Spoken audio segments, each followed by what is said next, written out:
true form. This was the second game last Friday. This is also another loss. I forgot the score. We'll see. And I'll try to get through as much of it as I can.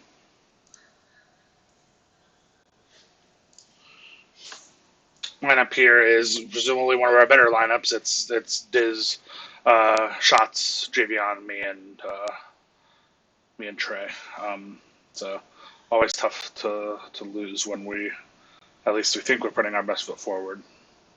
This is coming after the loss to Team Sniper before, where at least in the first half I thought we played pretty well, but we were starting to lose the thread. The second half goes way worse. I didn't get to cover it in the review because I was already going so long, but I think that affected people's mental, certainly affected mine, and I bet we weren't quite ourselves for this game.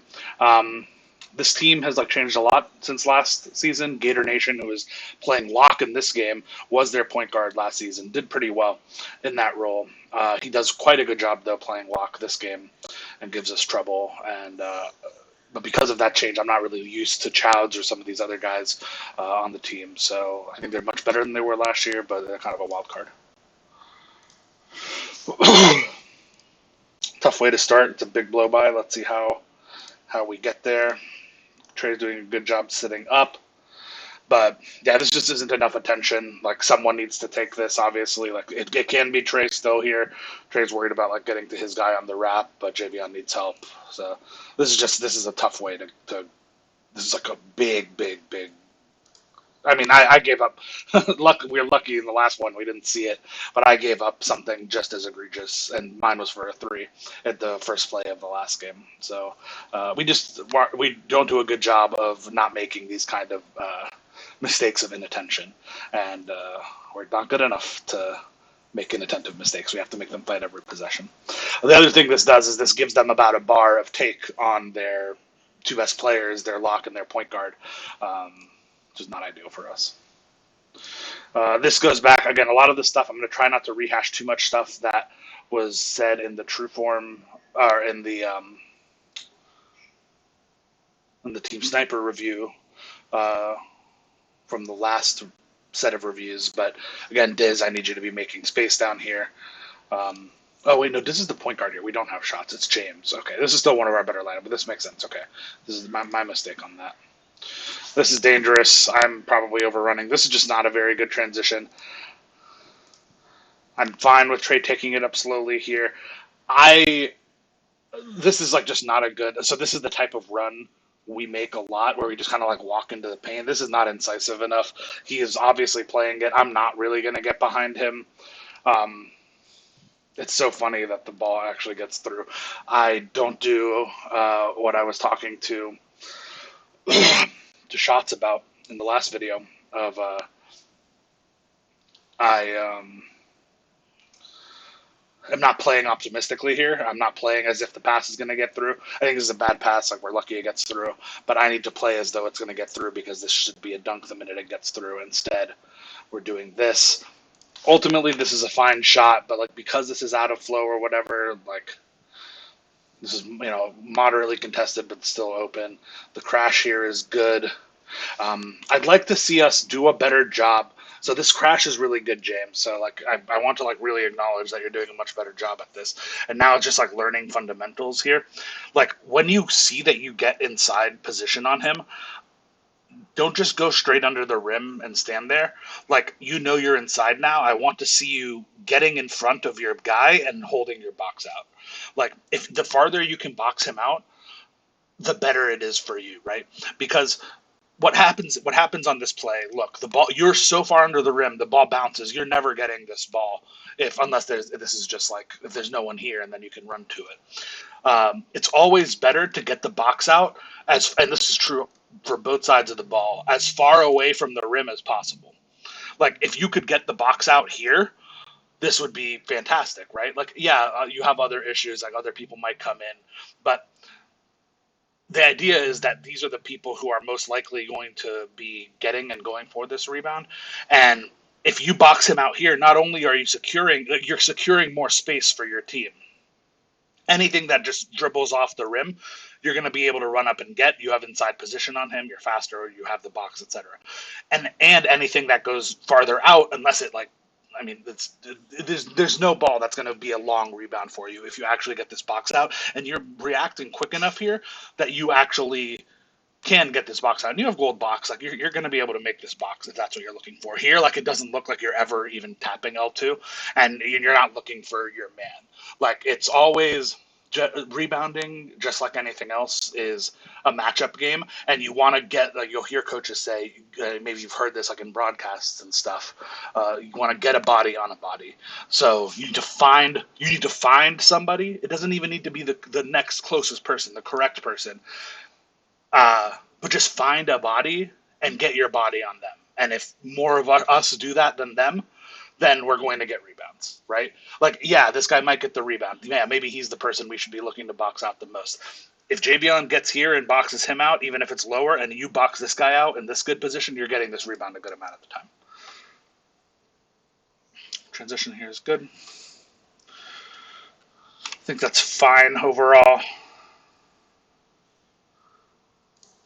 I do want us generally to stop. It's tough because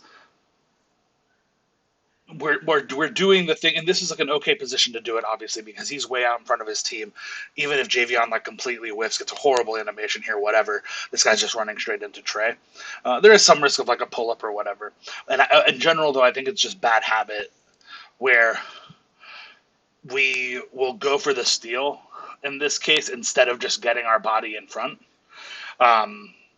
And what that does is that if we don't get the steal, in this case we don't get the steal with a foul, that's fine. Like we fouls to giving fouls is totally fine. But if we just whiff, let's say, don't make contact, no foul is called, and this guy gets to keep driving, it's totally possible that Trey is already running out here, right? Like Trey should stay here, but like he's as much as we want people not to be, he's going to be tethered to picking up one of these guys on the outside. He wants to get to his spot. And if this is just a miss, like this is just like a disaster, right? Like if you reach here, we all peel off like this and he runs to the rim, this is just like an absolute disaster. And the way that never happens is if we just get in front instead of going for this steal. If you're going to go for this steal, I think not even pressing square, but just like running continuously into his body is a better way to do this. But regardless, you can do this from like a better position. This is just like you're too sold out in case something goes wrong.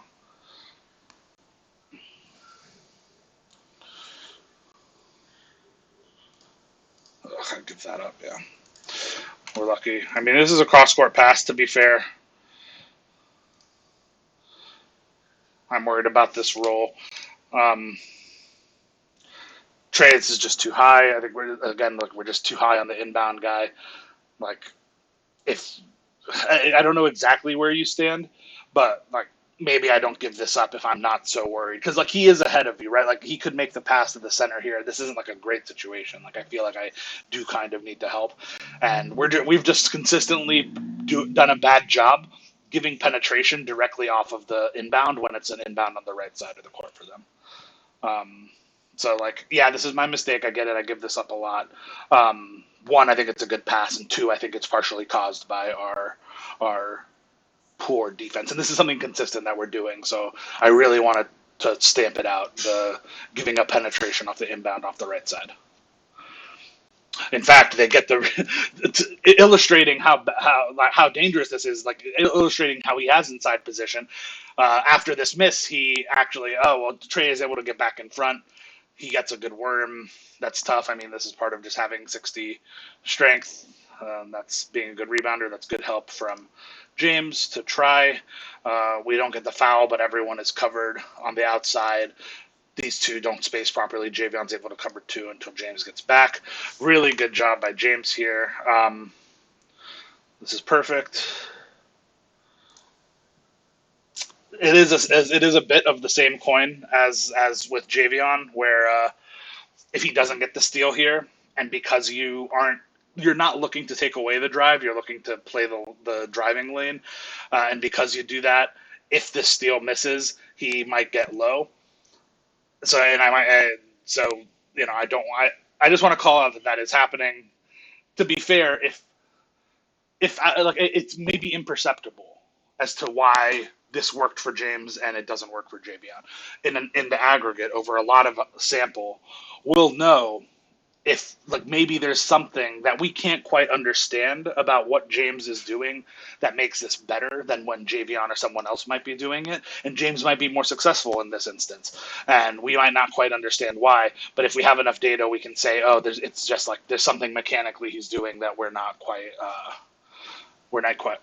following, which makes it more okay for James to do this than Javion. So if you guys do this and you get a bunch of turnovers, then fuck all what I say. Like, this is great. I just don't expect this to be like necessarily the highest percentage play. One of the reasons I think this one works, to try to posit why this type of play seems better than the type of play where Javion reached, is that this guy is traveling laterally instead of driving towards the rim. So because this guy's, he's obviously like turning, he's about to, but he primarily is moving left to right, and maybe these type of blitz attempts are significantly better in this kind of setup. I don't know. Again, that's just anyway. This is good. How do we run the transition? Ooh, I don't mind this. I think there was an opportunity for like a bounce pass or something like this is too early. Like if Javion gets the ball right here, the other guy is catching him. But there might have been like a tiny window here. But honestly, this is a good pull up, really good. Like that's not something we see James do a lot. I'm really happy that you had the confidence to take that shot. He is on your back, so this is very good. We're laying off on the press here. Maybe it's fine. Um,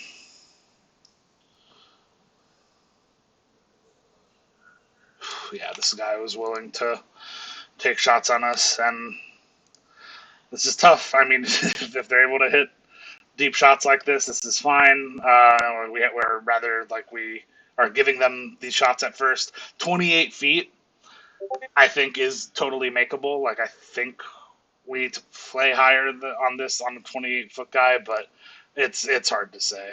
In general, like I think it's fine. Um,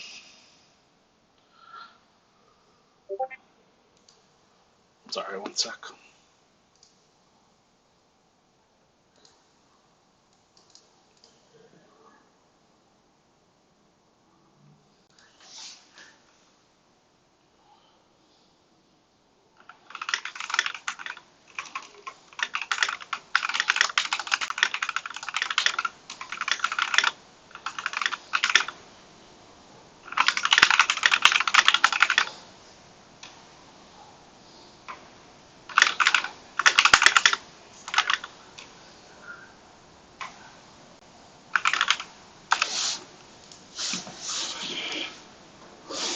Let's see. Sorry about that. Yeah, Trey's good about making these extra passes. I'm assuming Trey would have if he wasn't getting fouled. They collapse really hard. Um, I know I didn't really think about this.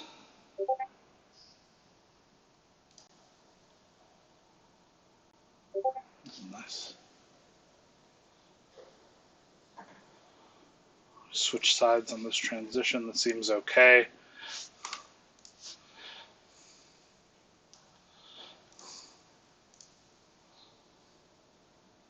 Ugh, tough.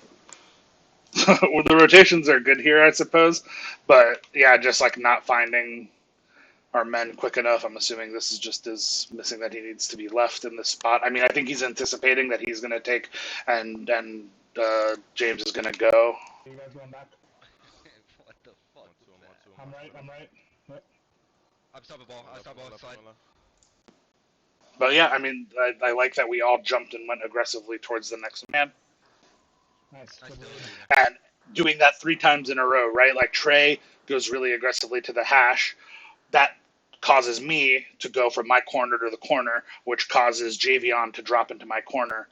And they make the right decision until Javion makes like outplays them by keeping the rotations going, and we get this turnover. So what's like a busted play for us turns into good offense.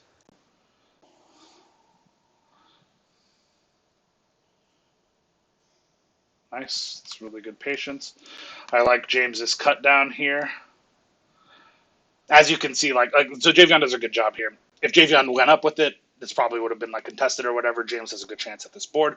Again, James, I want you to go specifically for the box in spots like this. But if you can even notice here, and this goes back to something I was talking about one or two episodes ago. I guess these are episodes. Is that sorry, I lost my place.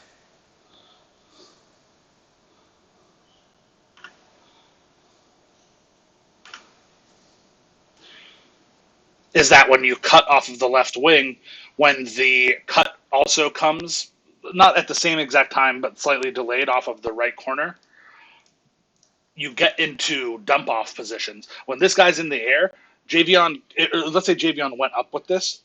If he realized, oh shit, I'm getting contested, he could actually bail this. And these close range bails, significantly more consistent than the longer range bails. But he doesn't even need to bail because he does a good job just like getting him up in the air. He could just pass this off to James for a dunk as well, and that also is good value. And that's the kind of pressure we want to put on opposing players inside, right? Like if you get inside, like the same way we're like the whole thing of our defense is don't let the opposing offensive player get inside position on you. And the reason that is, and I think everyone can feel it, that like we really break down when that exact thing happens. So we need to now start doing that to the other team. I want to be inside the other team, pause, no pause, whatever, as often as possible. And I want us on defense to not let them be inside of us. So this is like just like the perfect, this is, and the thing is, this is only step one, right? Like this is like the most basic opportunity to find leverage and get inside position. But like this is what you should be looking for, like thinking about how the options, how the game is being played on the perimeter, and how can you on or off ball get deeper into the paint, get inside position, and that's going to be the way you unlock your offensive game within this scheme.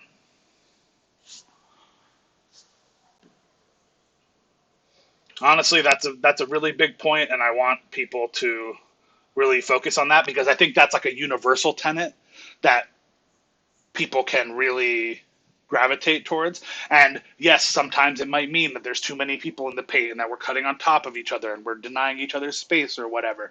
But like eventually those things will work themselves out. Those are the type of things that are working themselves out with time. Right now, we're just so timid. We're still just standing around on offense, waiting for one person to create an advantage that like might cascade into an advantage for you. But you can do things that help create advantages for other people. Hell, you can do things that help create advantages for the person who's on ball by giving them incisive options. So I think I'm going to have this be the part in the video, even though it's super early, where I want to type the code to me. And for this episode, the code is going to be deep inside. If you type deep inside, either in a DM to me or in the Dairy Daddies discussion chat, I'll know that you got this far. If there's an associated GIF, I'm more than happy to entertain, stroke, whatever you need me to do to that. Yeah. But I am still going to keep going. I said I'm going to keep this short. This has not been short so far. This has been 20 minutes to watch 2 minutes of the first quarter, but I think that's going to be helpful. That's really tough. I'm pretty sure this is me not boxing out here. Yeah, I mean, I'm doing the same thing. Usually when I'm in this position, like I am holding L2, trying to box out, but I don't need to be this close to the basket. The ball goes a little bit long. He doesn't quite over crash, so I never actually get my L2, my box out really started on him. So he's able to just jump over me, and this is my mistake. And obviously this needs to be a foul. We need to get better at that, myself included. We're able to recover off of it, and this is all kind of okay. This is pretty tough. We're all, I know that we're all super worried here. Let's see how we handle this wrap. Like what the Did I already look at this game? There's a chance I looked at this game already, but whatever. It's all blending together, man. I'm checking if I looked at this game. I might have already looked at this game. Fuck.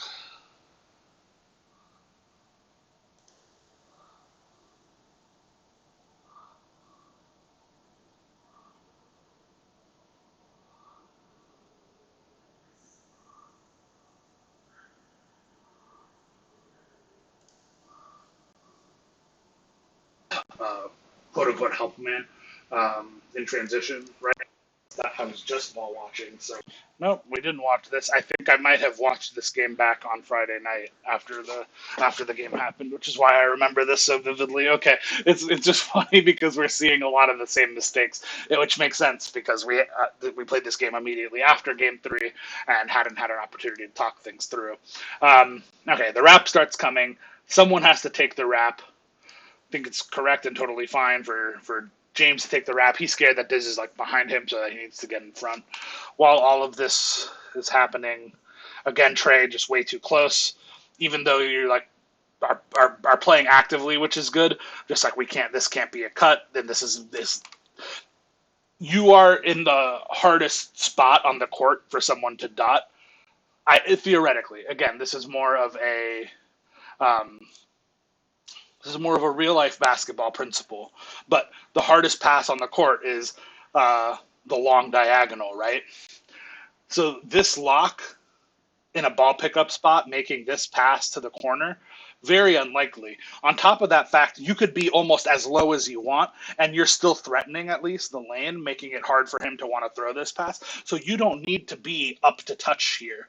Like this is just like I never want you to be up above the level of the M. I see his hands. I see that he's probably looking to no dip. This is a power forward. I don't know his percentages. Ideally, that's something we would know. Maybe I knew it in the game. Maybe I didn't. But like obviously, like that, knowing how dangerous of a shooter this guy is something we should know. But like even if this is their best shooter, like a shooting guard, 70% shooter, like their sniper, I think playing this high is probably wrong. Playing this guy especially this high is wrong, and I think it's what leads to this blow by. Like again, you're playing well, like it's fine, but your off ball pest is over. If this is legend off ball pest, I think you actually get a hold animation here, and you maybe get a bump. Not that off ball pest is like I'm not saying you should like up it with badge perks or anything, but yeah, this is just too easy. He stops whether he's like not expecting it or he is trying to do a reverse or something and fucks it up. I don't know. Obviously, this is an unfortunate animation. Like I think we all think that we're surprised you didn't get contest because it's so wonky. But again, regardless, this happens because he gets inside position on you. So you just can't let them get inside you, and you have to get inside them. And we've done a good job, so it's tough to give up easy stuff. Darn. Is this pull up good? It is. I mean, that's good. And you don't really have rim here. He does a good job dropping. And you're playing him like this guy does a good job getting in position, quote unquote, but you have 90 whatever midi, like this should be a good shot if we're a good creator, and you are when you're playing at your best. So this makes sense. Like he needs to jump on this. So we'll take it. It's good. Again, no press. I don't even know who is like supposed to be pressing in these spots. Like this, yeah. And I don't know if this is the best team to press. I don't know how much secondary creation they do or don't have.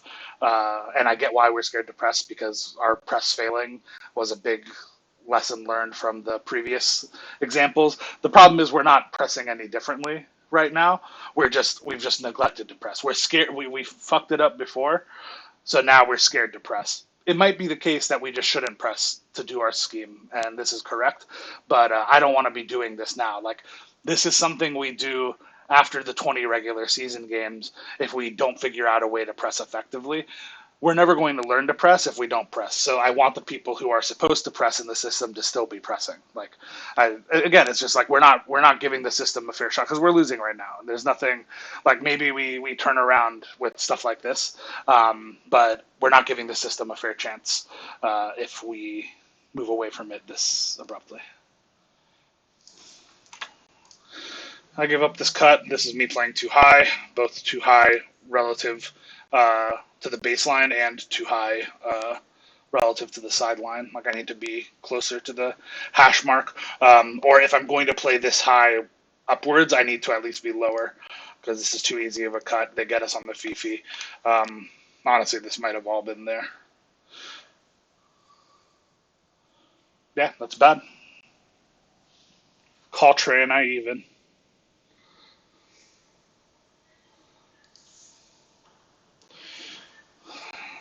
Yeah, I don't like my crossover here because it's totally fine. Like this is good.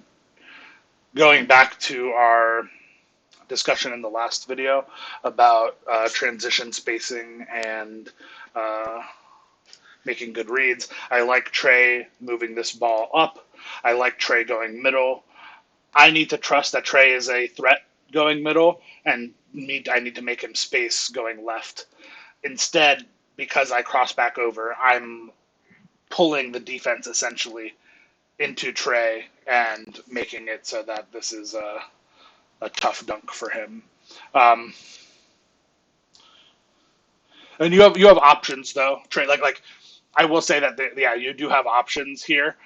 If you realize that he's going to be here in this spot, but you think you're going to get the ball, and this is something I do a lot to other people, is that I'll just dex out in spots like this. And I don't think the dex is here, but this is called playing the short roll. So the short roll, and this isn't like a real pick and roll, but is this idea that you can do a lot as a creator when you receive the ball as a big man around the free throw line when there's still a big man between you and the basket. And in this case, if you're inside of your man, obviously because you beat him down court, you're also inside of my man. So if you kind of stop at the free throw line here, not only can you potentially just pull up on him, and that's like, because this, like, if you can recognize early that this roll isn't actually here, you can stop and put this guy in a bind because he either needs to come up, stop your pull up attempt. Obviously, Javion is wide open. This guy's not going to be able to get there, so you're in position to make a clean pass to Javion without having to use like a bailout or something like that. Not the easiest thing to do, not the thing that I'm going to do, but like using this kind of high post positioning is a big part of Horn's stuff, regardless, and is something that we can use. Like you're very good. You're used to because it's comfortable and it's how we've been playing. Making playmaking decisions while you're out here along the perimeter. But making these sorts of playmaking decisions in the paint as well is like a potential room for like breaking through the next level of growth as a playmaker.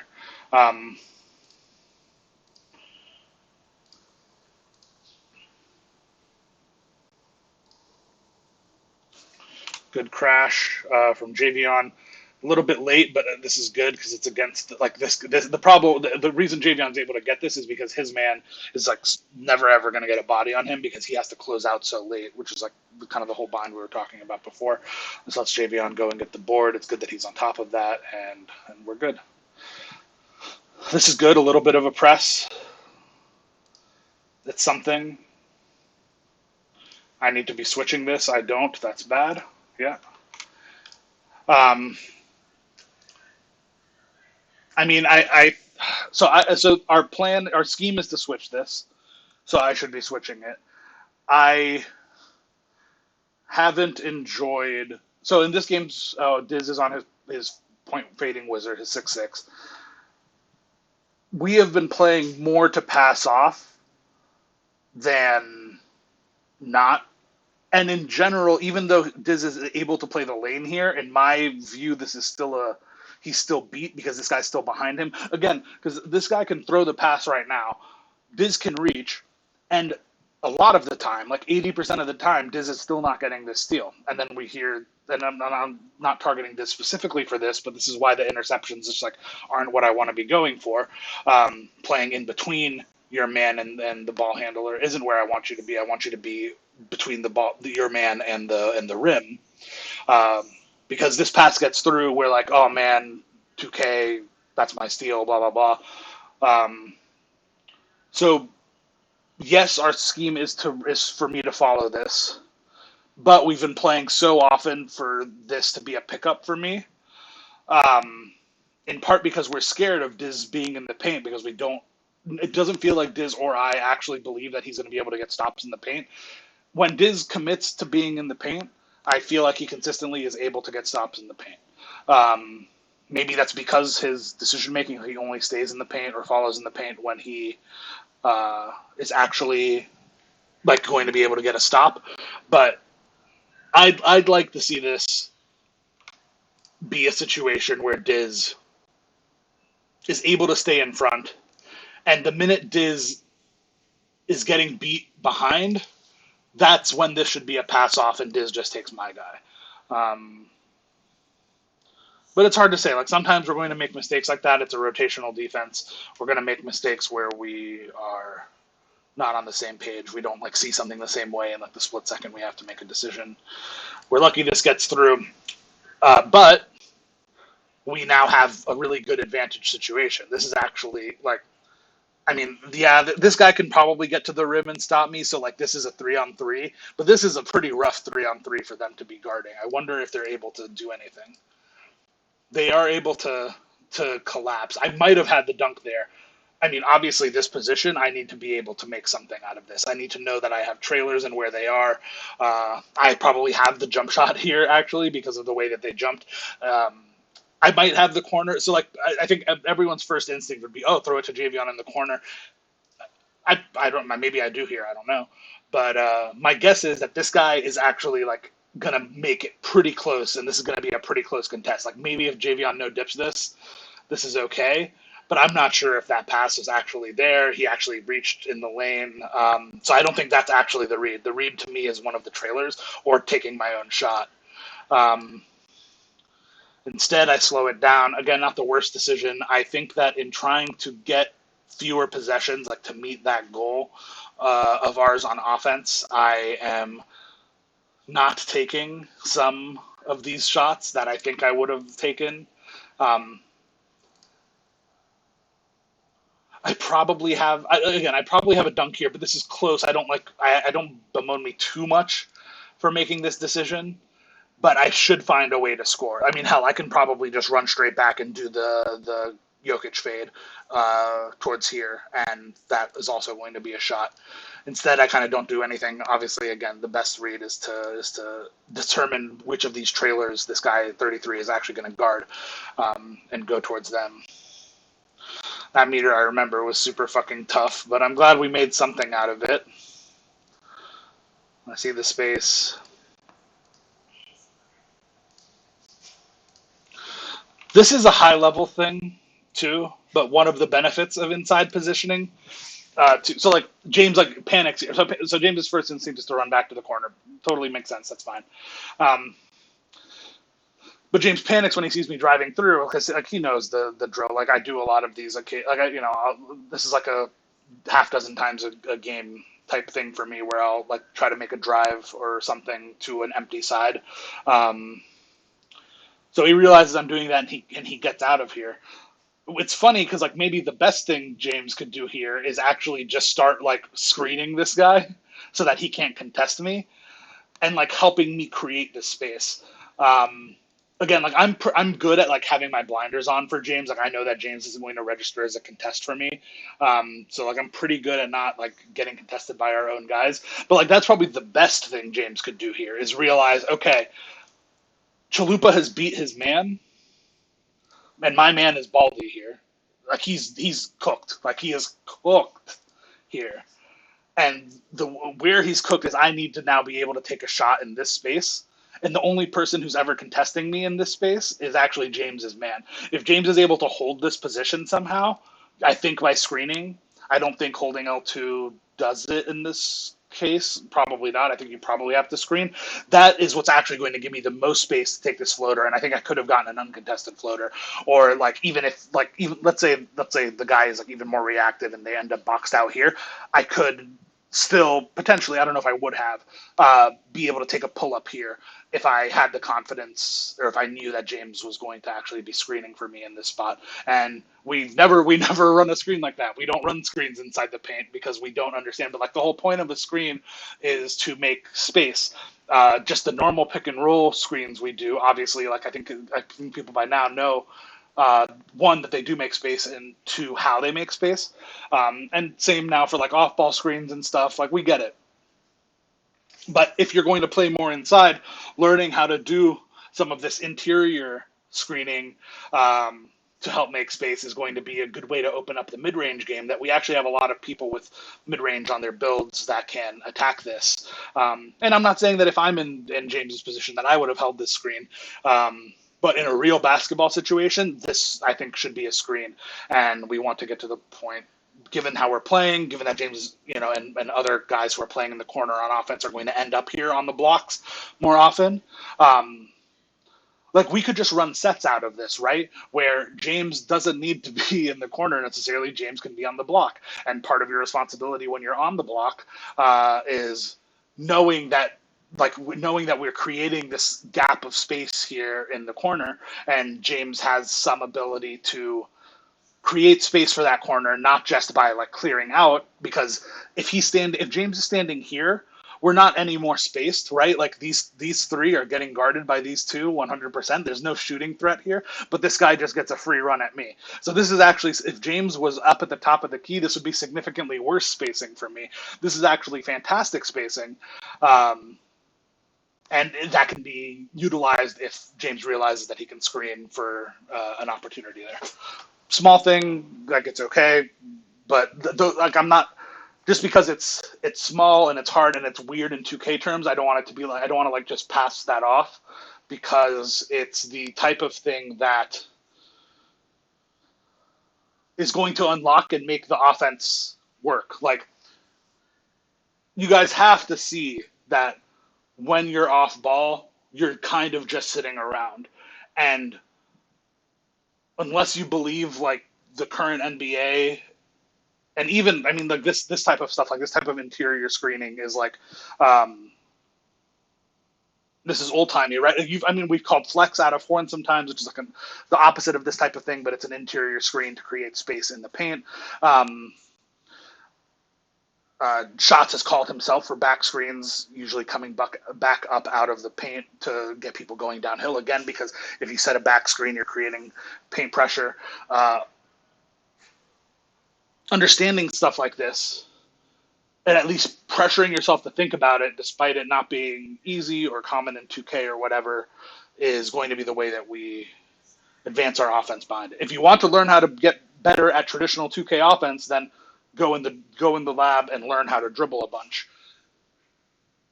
That's not happening with us, and for some people they aren't able to.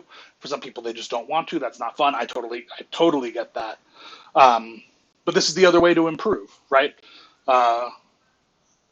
Without the main ball handler just becoming better, we are not going to get better on offense unless other people become better. And the offense is designed in a way to allow for us to get better in these kind of smart system ways. But we can only be better in smart system ways if people do smart system things. And that takes work as well. Smart system buckets doesn't necessarily mean easy, or else there wouldn't be teams like the Magic or the Rockets who, even at the NBA level, just like don't have a system. They just go into ISO every time down, and they are some of the worst offensive teams in basketball, despite having personnel that theoretically should be significantly better than that. So it's hard. System buckets aren't easy. They look easy once you learn the system, and they make players who might not have offensive capability look better, right? Like there's a reason guys like Guy Santos can be an NBA player for 5 years in Golden State, when this guy is under athletic, can't shoot, can't defend, but he helps enable some of the system stuff that Golden State does. And it doesn't make them a good team. It doesn't make him a good offensive player, but it turns him from a non-NBA caliber player into a fringe NBA caliber player.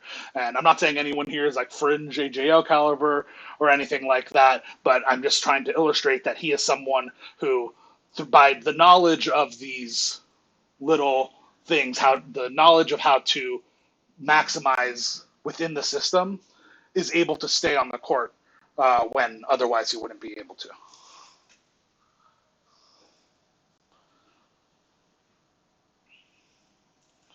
It's a good crossover. Obviously, we want Javion to get back in front of this. James again. This isn't like a huge delay. Like I can't like this frame would be hard. Ideally, we get to the point. I'm trying to like cover for people. I'm trying to say like, okay, I get that this is hard, so this is an understandable mistake, and it totally is. I mean that when I say it, but I'm going to try to be harsher, not to be mean, but to lay out what the expectation is. Not the expectation today necessarily. Maybe the expectation is today, but like nothing's going to happen if you're not able to do this immediately today. But the ultimate expectation here is you are beat. You don't even have your head turned to this guy. Ultimately, James, this is really good. Like this is better than almost anyone has been doing in terms of you're not chasing. You only chase to the free throw line before you realize you need to get back. Ideally, we want this even sooner. So I'm just going to push you. Like, okay, you get beat. If we get to the point where your head never turns, that would be sick. Like that would make you like a top tier defender in the system, right? Like that would make you like definitively the best defender we have in the system, bar none. You might be that already, but you know what I mean. Like that's like the level of excellence that we want. He does a good job doing the crossover to get away from Javion. This is something that like really good guards who have good ball handling are going to be able to do to us, especially when they know how we're helping. If they know that the help is always coming, so like James is in this case, James doesn't push him to the right as much as he just gets beat to the right. But regardless, he goes right. He knows Javion will help. If he knows Javion is the one helping and everyone else's responsibility is to stay, he's going to cross and either. I mean, if he's like super sick with it, he can like cross and like go into like a midi fade in this range, like fading away from Javion. But in this case, he gets the cross. He's still going downhill with Javion on his back. He's able to get the dunk. I help off the opposite corner, but I'm not able to get a good enough contest because I just don't get there soon enough. Like he's already in the air. He's already passed me at the charge circle. But I feel empowered to make this drop. Again, maybe I shouldn't, especially because I got dotted earlier.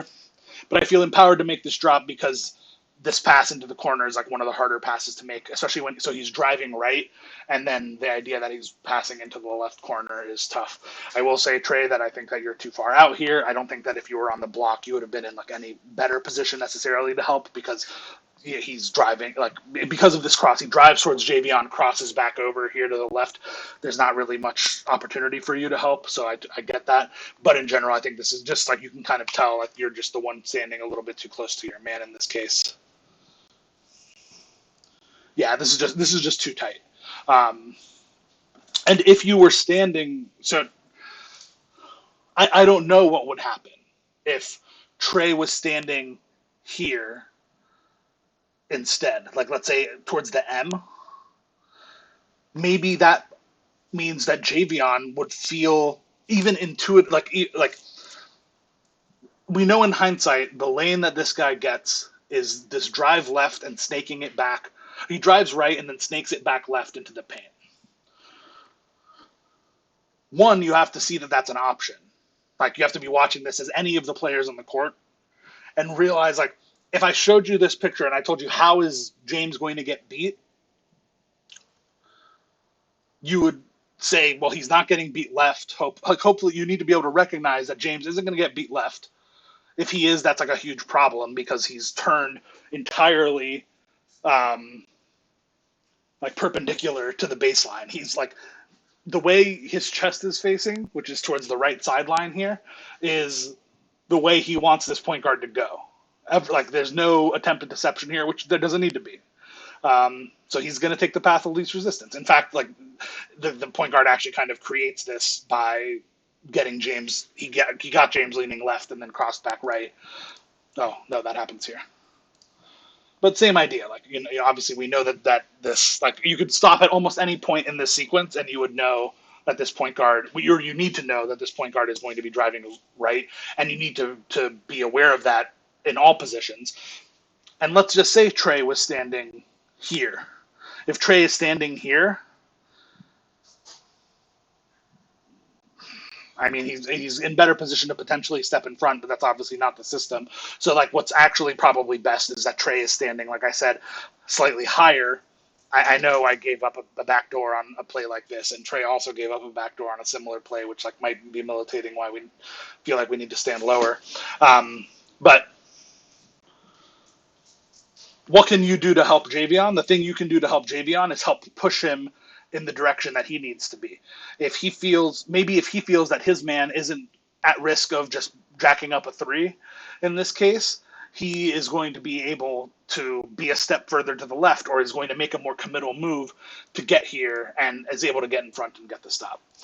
I feel like that's not very convincing when I say it, because like obviously there are ways to break it, like especially when we're sitting here looking at a freeze frame. Like, of course, if Trey is standing 5 feet up, or if he starts moving 5 feet up and into the elbow, and Javion hard commits and slides like I want him to, we're going to be like, oh, but isn't there an open corner? And yes, in a freeze frame, there is always going to be a correct thing for the offense to do.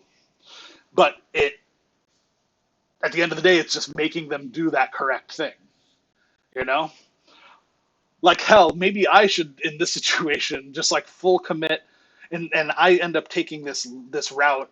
I take up kind of a bad route to this, where I go, and this is something I think we do when you do help from the corner, you do this a lot, where you're helping and it's just too low. I think like the depth perception of 2K camera is like the way the depth of the court is presented in 2K camera makes it very easy to not realize that you are actually behind the basket a lot of the time. Like, the basket is out like here. Like, I wish we had a better shadow. I mean, like, we have this shadow right now, but like if we had a shadow, the basket is a lot closer. It's like almost in the charge circle. It's not quite that far. I'm being a little hyperbolic with it. But the reason I don't get contested here is because I take too shallow of an angle. There's totally a chance that if I jump now out towards this angle, I'm able to get contest. But it's late and I'm low. I'm only block level, and I'm not able to get the contest. So if Trey is sitting super low, he might be able to get a contest on the drive. If Trey is sitting super high, he might be able to push Javion into being in a better spot to have protected that drive. And ultimately, yes, like if James doesn't get beat on the tween to the cross back right, or if Javion is in better position to start, or reaches or something to foul when he realizes that it's beat or something. Yeah, those are all ways we could have stopped it, but there are other ways we could have stopped it too. And the whole exercise we're doing here with the system is trying to find, always on every single possession, thinking what can you be doing on or off ball, not to stop your man, not to stop the ball handler, but to help your closest teammate. Do whatever you can to help your closest teammate. If your closest teammate is in inside position, so like I happen to stop the thing here on this next offensive possession. James is getting the ball on a cut. If I could teleport Diz, obviously I can't do this. I'm not saying like Diz should like run to try to make this happen right now, but I want Diz to be thinking, what can Diz do in this spot to help this cut from James score? And there's two things that he can do. If Diz stops this guy from helping onto James, James gets the free bucket. Or if he's scared of the chase down, you could say that Diz might teleport here to try to get in between the guy chasing James and the basket. So if at any point you stop the film, you should be able to ask yourself, what can you do to help the closest person? Okay, like this, and this is kind of like it's obviously far fanciful because like Diz can't teleport, he can't get into these spots. So maybe an easier one is going to be Trey. What can Trey do to help his closest teammate? well, his closest teammate is Diz. He's not ever really helping James here. He could help James by actually crashing, although that's like not principle. That's not per our principles. So like that, hopefully you would reach the conclusion that you shouldn't do that. But hopefully you see why crashing towards the paint might help, because it might pull this guy, if not his physical body, his attention towards Trey if he was cutting, making it more likely that this opens up and that this help isn't able to get there in time. But okay, we don't want to be doing that. We don't want to be crashing from the top, so that's not how we're helping. So Trey's closest teammate is Diz. How is he helping Diz? Well, obviously he needs to get away from him, because right now Diz, if the ball just teleported into Diz's hands, Diz is kind of in like a no advantage situation.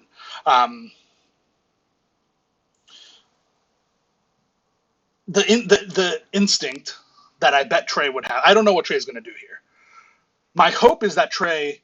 I think the first level instinct is that Trey needs to set a screen right here, like just starts pressing circle to allow Diz to run.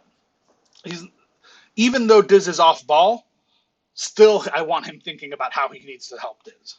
And the way to do that is to set a screen right here so that Diz can move off ball. I actually don't think that's the best thing he could be doing, though, to help Diz. This is like the second order thinking. And the reason is that if Trey sets a screen right here, look at how 33, Trey's man, the man guarding Trey, I think the white hair here, whose number I can't see, is guarding Diz. Trey's man is in very good position to just slide and pick up Diz. When you set a screen, if Trey sets this screen right here, he's asking Diz to go left. But left is not like a fantastic place to go right now. It looks a little better because this guy is doing I don't know what the fuck on me. This is like way too close. And so there looks like there's actually a lot of space to attack here. But the reason so it's better than if this guy was playing more reasonably, more how we would play, and then more of a help position, like towards the elbow. But if Trey sends Diz left here, he at least has some space to attack. It also allows for them to potentially get a switch, right, where like it could be beneficial. The reason I say going left isn't ideal is because 33 is in such good position to just slide and switch on to Diz. And Diz is going to have a hard time getting penetration. Like if James passes the ball to Diz right here, Diz is going to have a hard time getting penetration because, yes, Trey has an easy screen to set on the white guy here, but Diz is just going to get picked up by the other guy, and he's probably going to get stonewalled on this drive. So you'd have to like find a way to snake into this space and like find a midi. So it's not ideal. Instead, the best thing I think for Trey to do here actually is to run through, and this does two things. One, he potentially fills the open space behind James, which is just good. This is part of our wheel offense. Like we talked about the wheel when we first did, like when we first introduced the system, but it's something we do intuitively, and I want to become even more intuitive at. When James cuts, we fill behind, right? Like this doesn't need to be a called Fifi, but like Fifi action is like always operating under this wheel principle where we are following into the open space created by our teammates. So Trey could just run through and go all the way to the corner without stopping. That's going to like spread everybody out. They might get tangled up on him. They might not realize that they need to switch this, and Trey might be open in the corner. Let's say the help gets there and James is stuck under the basket. He'll have a pass out, whatever. But the even better thing to do, in my opinion, and if you go back all the way to the start of this conversation on this particular play, was helping your teammate, always thinking about helping your teammate. So Trey looking to go to the corner is looking to help himself. And it's a good decision. No, like Trey setting a screen here, it's helping Diz, presumably. Like that's probably the biggest idea, but it's probably not the best thing he could be doing to help Diz. I'll get to what I think that is. Going all the way to the corner is helping himself, but it's a good decision. It does still fit into our principles. That would be fine. But I think maybe the best decision, the highest level decision, a decision that I wouldn't make in this spot, most likely, would actually be getting to the right side and then screening for Diz to follow into the corner. This, I think, is like actually the most incisive thing you can do here, because if Trey, like ideally you always want to screen, as a rule, you want to be screening the man that is actually like assigned to the person you're trying to screen for. So in this case, you want to be screening the white guy. You want to be getting the white guy off of Diz. If you can force Diz's man to switch with the center, I think this is the center. This might not be right. This might be Gator, in which case that's a worse switch. If he screens white here and 33 switches onto Diz and this is the lock, that's obviously like not ideal. That like kind of makes this moving left proposition from earlier even worse. But if he screens moving right, not only is 33 not in help position, like he has to make the read just as if he had to follow Trey through. He has to realize Trey is cutting through and follow, or else whether Trey goes all the way to the corner or Trey stops and screens here, by helping his teammate, he is helping our best, who is actually the person who should be most empowered to do something offensively, and giving them this juicy space. So we have identified that when James cuts, this guy follows. There's going to be juicy space here on the right. Our wheel principles are that we should fill that space. Diz could just run straight there. But the most problematic for the defense to deal with is if Trey actually gets over here first, even if this means delaying our entry into the space, it sets the screen for Diz to get behind. Because then we're not only getting theoretically the best offensive player into the space, but we're getting the best offensive player into the space with as much of an advantage as we could possibly create for him. And all of that is deducible even from this moment. That should be deducible, at least in the future. If not this season, next season, but at some point, that should be something we're able to process and just do innately, realizing, just abiding by the simple principle of what can I do to help my closest teammate. Another answer might be, what are we doing here on the left, right? I don't know what the correct answer here is here. There's a lot to be doing. And obviously, if everyone is always trying to help everyone else, like, oh, Javion might come screen me because he sees that this guy is tight on me, but I also realize that Javion is open. So, like, I might, at the same time Javion runs here to screen my guy, I run here to screen Javion's guy because I see that the thing that I can do to help Javion is to make sure that this guy doesn't actually help him. So maybe I go down here and screen and open Javion up. But then we realize that that's probably bad because we have too many on the baseline, and that's against our overall principles of not having too many crashing, not having too many inside at any one time. So it makes more sense for me to stand here and have Javion come screen for me, either screen me into the corner, or we run some sort of action for each other. So I'm not saying it's always going to be easy. I'm not saying it's always going to be clear. I think that we are going to be running into each other if we're doing this right, for a long time possibly, but maybe it'll be quicker than we think. We're going to be running into each other a lot. We're going to be running into each other. We're going to be cutting on top of each other. We're going to feel like we don't have enough spacing. There's going to be moments where we're throwing passes and we like lead our defenders into like interception lanes. That was something that we talked about in the last one. Stuff like that is going to happen, and it's going to be frustrating, and we're going to lose because of it. But we have to believe in the principle that underlies the scheme. If we're going to try to run the scheme, the principle that underlies the scheme is that in the long run, we will develop chemistry. And it's not like a chemistry, like people say that we have chemistry now. Like, yeah, we've been playing for years together for the most part, right? Like everyone on this court has been playing together for at least 2 years pretty much at this point. On and off. I'm not saying like always like in the same team or whatever. But like we have like reasonable chemistry with each other. The reason it feels reasonable is because when we play in random rec or whatever, we are scared. We play scared. 2K encourages you to play boring basketball, and boring basketball is scared basketball, where you sit and you don't move and you take no risks at all. Because the worst thing that could happen isn't just having like a stagnant offense. That's not the worst thing. The worst thing would be if you got in someone's way and, rightly or not, would be criticized for like doing too much. And we need to like shake away this feeling that we are doing too much. I want us to be doing too much, and as we do a lot, we have to then get better at doing things. But we're not going to get better at doing things if we don't do them.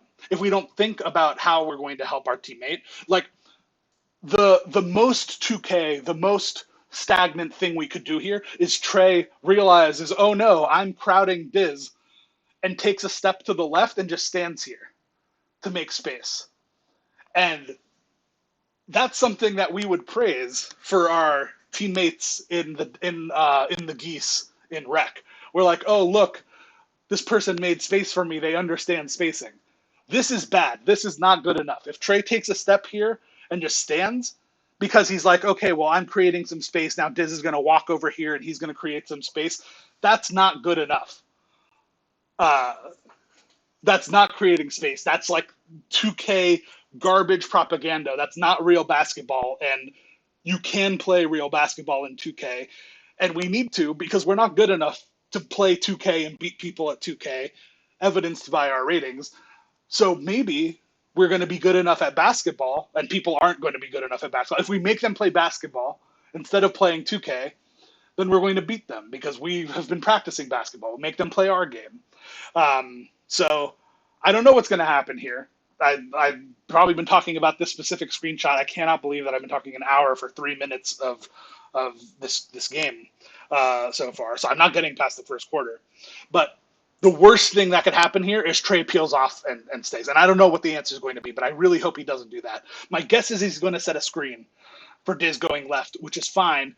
But again, going back to the previous discussion, I want us to think and aspire to higher level offensive thinking. And I'm not going to be right. Like, I could be wrong about this specific way to create more space. Like, maybe it's just going to take too long for Trey to get through and set a good screen on the right here for Diz to get low. And, like, we kind of have to strike while the iron's hot. Maybe the best thing is for Trey to cut, like I mentioned at the beginning, to pull this help defender away, right? Because, like, if Trey cuts into the paint, 33 doesn't follow him. And the thing is, if the reason the cut seems bad is if 33 follows him, this is just bad. This doesn't really do anything. I suppose it gives more space to Diz if the ball gets reset. Although Diz isn't doing a very good job, admittedly, giving himself, making himself available as an option. Not that he thinks he needs to, right? Like, this is going to be an easy dunk. So anyway, what I'm saying is, like, I could be wrong in this particular instance about what the best way is to create truly dynamic offense.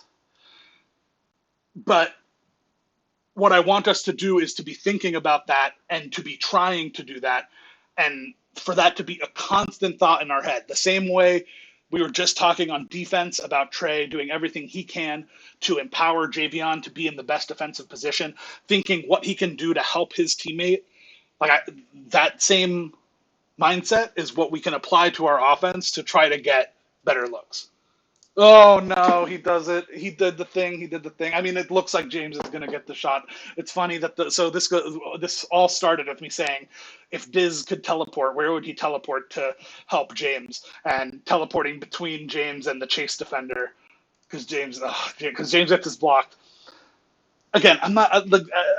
I'm a little disappointed in my first instinct. I don't know if this is like a reasonable thing to be disappointed at, because like I've been sitting here staring at a still screenshot of the position for 20 minutes probably at this point, and Trey had to make this decision. If it's even like, it's not a conscious decision, which I think is like what I'm more than anything what I'm trying to get at is like, I don't think Trey is like really thinking about anything here. He just sees James going up with the shot. I'm not thinking, if I'm Trey here, I'm not really thinking either.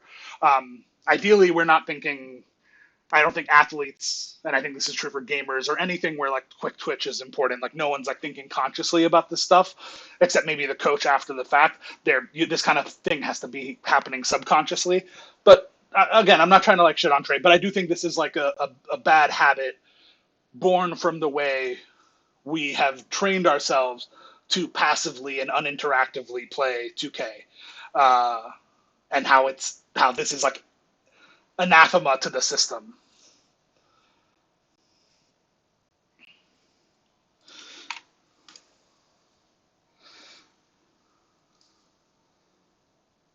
Which is just unfortunate. Like, James is scared because he just had the ball. He not only got the ball pickup animation, but he got knocked out and then got this ball pickup animation. So it makes sense that he's scared. It also makes sense that Diz is anticipating us not keeping the ball, and I want him to do this. I want Diz to not anticipate that we're going to keep the ball here and get back. But because he runs back and is now coming back, James is panicking. He's throwing. No one, to be fair, it's a tough spot, but no one is in position to get a pass here to save James. So James throws this. I think this is James probably doesn't even see Diz on his screen. He's probably just and honestly, that's probably a good time to throw our R1X. So this is kind of just unfortunate. Um, but even though I don't know if there's anything we really could have done to make this particular instance better, like it might be the case that James needed to throw this pass to me. I don't know. Like I'm probably the safest option here. But me peeling out doesn't help, right? Because I'm putting myself into the lane. Like I need to attack this space. Give again, like if I just go straight paint here, James is maybe actually even able to make an offensive pass. Like he could fucking throw this lob off the backboard as I cut through on the left block, which would be sick. I'm not saying that he like should or would or like that's like what we're thinking of, but like this decision of mine to pass out is probably incorrect. But regardless of whether it's reasonable or not, this shows the importance, at least I hope, of spacing out properly on the perimeter such that we can create passing lanes for whoever has the ball. And anyone who has the ball has the potential of getting stuck, and they can get stuck really fast. So we need to be able to keep moving to, again, help the teammate, help the nearest teammate. Tough. It's a good shot. Damn. Yeah. I mean, I don't know if I would have jumped. I don't think I would have. I think being 6'5" is tough. I don't know how many centers are able to make this shot, but I don't know if this guy is. I know this build is brown plate, but I think he's a pretty good player. I think he might have other red plate builds I've seen in other games. Yeah, again, I'm not trying to be rude, but like obviously we need to jump at this, especially because this is on a small build, and we don't want people to be able or feel comfortable shooting in people's face. So like, if Diz was 6'8" instead of 6'5" or 6'6" or whatever he is here, and that prevented him from taking the shot, even if he took the shot, it would have still been open. And so assuming that Diz doesn't jump in any scenario, if the guy takes the shot and it's open, whether Diz is 6'5" or 7 foot, and I think that might be true, which is kind of crazy and sad about this game. But there is value in being taller, even if you don't jump, not because your hands up contest is better. Not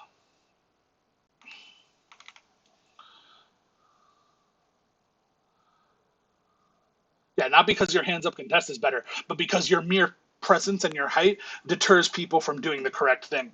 That's one of the things I find most applicable when I'm on my 7-4, where my 7-4 is a bad defender. The ratings are bad, especially on the perimeter.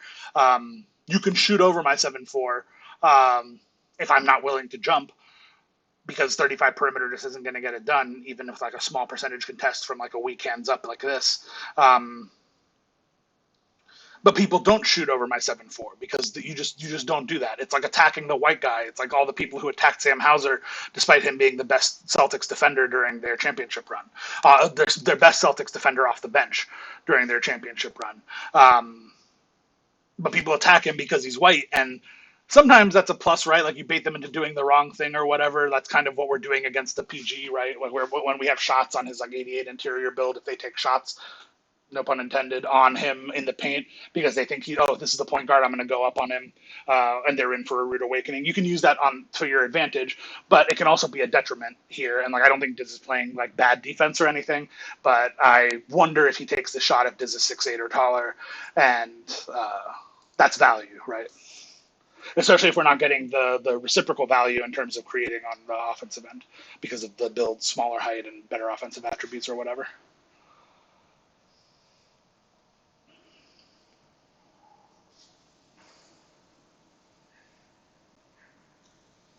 Love this. This is really good. This is a really good, like, this press, quote unquote, worked out beautifully. We're not broken. It took them 5 seconds to get the ball over, and it's not the PG who gets the ball over. They have to go to their second ball handler. This is great.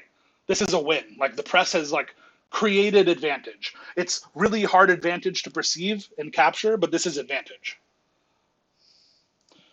Well, maybe it's not that hard to perceive because I don't know what this guy's pass is, but I bet it's lower than the PG. I mean, this is not a good pass because James is in good position the whole time. He's kind of lucky this didn't just get like thrown away. But maybe the PG's pass accuracy makes it so that this isn't a jump catch, and this is like now an awful position for Gator. instead of potentially having been a basket. Maybe he, like a point guard could get bailed out on this pass and just pull him through, like pass him right to here, and he just gets a dunk because he's behind them. So we might have created a material advantage. We might have turned this kind of imperceptible advantage of taking them a few seconds. Like right now they're at 14 seconds because that first action has taken 5. But because we made the first action go through a secondary or tertiary ball handler instead of their primary, maybe they didn't have the ratings to properly pull this off, where even if everything else was the same, if this was the PG, this might have worked. And it's about recognizing, again, I think you're probably going to be playing too high here. We're lucky he decks his back. That's tough. Yeah, he's able to do stuff. And the fact that this is their, okay, like, Gator was their PG. Gator was probably their best offensive player in last year's iteration, and this is like a pretty reasonable team. Bottom half team, but competitive, gave good games or whatever. Our locks aren't doing stuff like this. They aren't creating shots like this. We're getting there, though. I think James is improving, but we talk about our offense not being better. Well, they had a busted play. We do a couple right things, and their lock makes a play on not our lock, but I mean, he's not really a lock either, right? I'm pretty sure he's like, yeah, he might be 6'6". I don't know exactly what his build is, but that's another thing that we just have to be honest with ourselves. He just did something we couldn't do, and if everyone on our team had that shot in their bag, I bet our offense would be closer to 70 points per game instead of 60, and that would really change. And that would take us from bottom of the league to middle of the pack or top of the league. So that's the type of thing that matters. I know you didn't want this floater. That was a common thing these games, but a floater is a very good way to attack these. I highly recommend using default small. This is a great time to take a default small floater. This is also a fine time to take a pull up, but you actually have to be able to get the pull up, and that's just a matter of working on it. I'm fine with Trey staying in for the board because you weren't rolling in here to crash or anything. You're just rolling in here because you see yourself space, and you guys are in a great spot, right? This is a 2-on-1 on the center. These guys behind aren't really threats.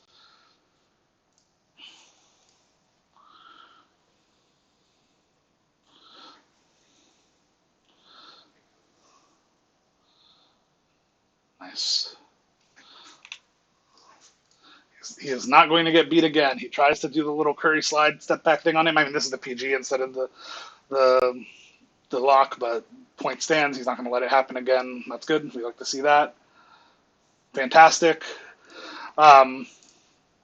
Speaking of Trey, knowing your man, pretty much the entire game, not only are you playing too tight, but you're playing too tight on their power forward. I don't know what his stats look like. I don't know who he is or anything, so I'm not saying we can know the matchup, but that makes it extra bad. This shot makes me really feel this guy is not actually a threat, and this is why I want you playing lower, because you're not even that. I mean, you're low here, right? And he catches the ball not in a great spot. I totally get that. The point is, though, that if he's not ready to shoot this with a lightning fast super comp jumper, and he's not just ready to shoot it but is able to make it consistently enough, then you're going to have all the time in the world to get back to this. You get 100% smothered contest on this, you don't need to be close to him. You are the ball touches his hands and you're still in the paint, and you're able to get out to this. Look, you are in the paint, ball has touched his hands, you have just taken your first step out of the paint. Look how far away you are, and you're still able to not just get a contest on this, you're able to get 100% contest on this. Yeah, he fucks it up. He takes an extra dribble. He does that stuff. Not everyone is going to do that. You have gold challenger. If anything, you bait. This is this is defensive creation when this happens, right? Sometimes you'll get beat on this, and I know that this wasn't intentional. But if you're playing this low, and if you're +2ing that to challenger, I think you have to be, which I agree with. I think in this system, but that's a weapon, right? He isn't taking this shot if you are any closer. It is actively worse for you to be closer to him, not just because you are in worse help position and you don't have the deterrent effect of being in the paint, but just in pure isolation with this guy. if you are any closer, he's not taking this shot, you've created a miss. This is just as good as creating a steal. If you force him to take a shot because he thinks it's a good shot and you know it's a bad shot. Because you're able, like you're aware and you're jumping on time and you have the correct idea of spacing, you know exactly how far away you need to be to jump and still get a contest. Like creating a miss like this is the same as creating a turnover. So it's really good. And I want to do that actively, right? Like that one happened because of a scramble and you got into the paint because you were trying to go for a loose ball or whatever. But that's something that we can actively do to help create stuff on defense. And like it's going to make you look like an idiot sometimes. Like you're going to make a mistake. Like, I mean, again, maybe I'm just justifying the way I play, but I mean, frankly, this whole scheme is me justifying the way I play. And I could just be wrong. But I'm trying to, for better or worse, I'm trying to get you guys to play more like me, and that's my thought process a lot of the time. Sometimes I'm asleep. A lot of the times I'm asleep. I meant the first play of this game. I talked about us being asleep. I proceeded to get cut on after you were asleep. I was asleep. Like I'm not saying that I don't sleep and that I'm fully attentive, and playing my way and then also playing inattentively can lead to getting absolutely torched. But that's what I'm looking for. Like that's creation. Like you have created advantage out of nothing. Versus if you just stand and hold him, if he never moves, that's not creating advantage. Like sometimes that's enough. But at the end of the day, most players are going to be able to do something, especially if you're overplaying them. Like frankly, like just even in real basketball, if you stand and cut and like are holding your guy, a guy is a huge liability if they can't do anything in that position to beat you, what on or off ball. Like if they can't get out of that scenario, and frankly, that's something that happened a lot to us, like in the playoffs during last season and stuff. So that's something that like we need to think about on the offensive end. Is like we don't want to be able to be stopped just by people holding our jerseys. But yeah, even better than better than them being 0 for 0 because you held their jersey all game and they don't do anything is them being 3 for 8. And I know that we tried that with Dead, and Dead was able to throw us counters, stuff that we didn't expect. But ultimately, their offense in total was pretty weak throughout the series. They scored below their season averages, and I think we like largely did what we set out to do on the defensive end of the court. So I think we were able to commit to that strategy and it worked, even though we weren't able to win in the end. So hopefully that provides like some empirical evidence that this type of stuff can work.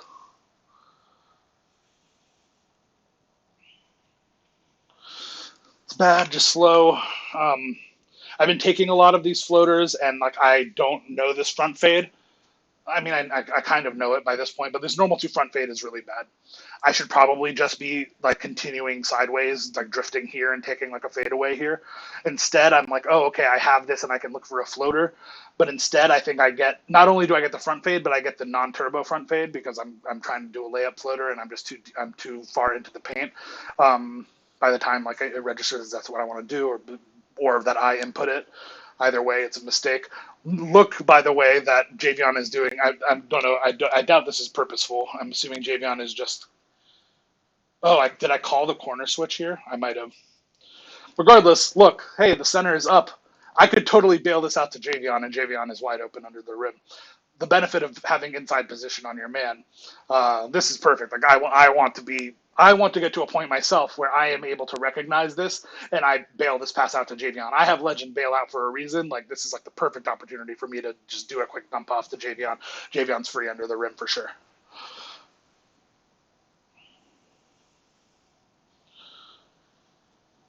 Tough. Yeah, it's a good pop. Look at the. This is something I want to see from you as well, Trey. But this goes for anyone who is playing one of the I mean, this could be true for anyone, but it's going to be most applicable for the people who are playing the corner roles on defense and up top on offense, like the bigs or the PG. Is look at the way this guy uses his speed boost. He's not sprinting. He gets inside and then sprints, and then the pass pulls him into like this perfect spot where he's also able to hit the shot. This is a great shot for a big to be able to hit 27.5. This is a dagger, right? Like this quarter has felt better than. I mean, this is an awful quarter in the aggregate, right? This is on pace to be an 88 to 60 something game. Um, Not even 88 to 50 something game. It doesn't feel like it's been that bad. Obviously, quarters are small increments of time. That's like not actually like what you would predict the game to be, just because that's like the prorated score over 4 quarters. But yeah, the big being able to. It's just like that small difference of being the big in this spot and running towards the middle and then making a move out to the right versus just like strolling up to the right, which is like what we would do. And like that's good. That's good offense. That's incisive. When I talk about like off ball movement, not in the spacing aspect. Mostly I've been talking about spacing today, but when I talk about off ball movement, that's another way you can just be better as an off ball mover when you're moving with more. Like I use the word incisive a lot recently, but like I don't know, more verve, more purpose. Like you can do small micro things to make it much harder, right? Like he doesn't just like stroll up to here. If he keeps walking, by the way, like he gets pulled like this into a really good spot, not just because of the direction of the pass, but he also has to be inputting right stick here to get pulled this way. If he inputs what we would actually do instead of strolling up to the right hash, like I was indicating earlier, is what we would just stroll up to the top of the key here, which can work and is fine. Um, and like there are problems with him coming out to the right here. Obviously, it's like he's like coming into his own man or whatever. The thing is that's less important when it's 4 seconds left. He just needs to get to an open shot. But it's because he's moving right and the pass is being pushed right. Both of them are putting right stick in when they make this pass input, that it pulls him. He gets a really good catch animation. It's a quick stop again because they're inputting the same thing. He probably has good enough hands. All of our players should have a good hands ratings between their ball handle or their pass accuracy. So like that's not I don't think that's like a determining factor for why that's such a good animation for him. And yeah, it's just a dagger. It's really good. When people can't score, getting a couple threes from your poppers is pretty big, and that's largely the difference in this quarter for them. All right, I've been talking for an hour and a half almost. Sorry that it's only been a quarter. I think this has been really helpful. I'm really happy that I got to this conclusion about the idea of helping your closest man on offense and on defense being like a central tenet. I hope that helps other people understand not just like what they should be doing, like here are your marching orders, but like here's what you should be thinking about. I want you to be thinking about how to help your nearest man on defense and on offense, not your nearest and not your nearest opponent and how to stop them, but helping your nearest teammate, uh, putting them in the best position to succeed while still maintaining the rest of the principles. And if you think about that constantly, you're going to find yourself making better decisions. And as you try to do that, even though you might make mistakes, that's how you're going to get better at doing that. And we just can't be so scared, especially on offense. Right now, we're doing a good job moving in on defense and rotating and trusting each other. But that isn't true on offense. We need to get to that point on offense. At the end of the day, hopefully, we are not going to be a stagnant 5-out offense that just like waits for the isolating creator up top to get a drive down a sideline and get to the rim while 4 shooters stand outside holding L2 waiting for a no dip. That's not what we're going to do, because that's not going to work for us, because we just don't have anyone who's going to create that first advantage with such ruthless consistency that they are always able to get someone and force help. So if we're not able to do that, and that's just not going to happen, like none of us are going to get that good. If you want to be the one who tries, be my guest, whether that's as a big in attacking mismatches or as the PG, be my guest, but you're going to have to put in the time to do that. Because we can't do that, we have to be able and willing to break out of these habits that we have developed of passivity and of deference and of keeping spacing in the least confrontational way possible. Because that's fine, that's good, like that is spacing to some degree, but it's not enough. And that can't be our ceiling, because if that's our ceiling, this is going to be our offensive ceiling. Anyway, the code, I forget what it was. I said it earlier. So if you missed it, go back and get it. If you came in here to get the code at the end, haha, got you. I legitimately don't remember what it was. I was going to say it again, but I don't remember. So, and I'm not going to say exactly where it was because I also don't remember that. But it was in the first quarter. Haha, we're only 2 seconds into the second, so it was sometime in this hour and a half video. Yeah.